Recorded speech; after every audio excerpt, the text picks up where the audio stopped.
How to create new Incognito tab on Google Chrome mobile. Hello guys, in today's video I'm gonna show you how to create a new Incognito tab on Google Chrome mobile. First we're gonna do is go to Google Chrome and now click these 3 points here, this one,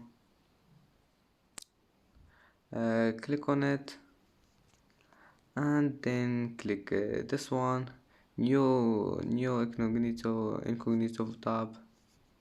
Just click on it and then as you see the Incognito tab has been created. And that's it for today's video. It's easy of course, and if you like this video please don't forget like and subscribe, and see you in the next video.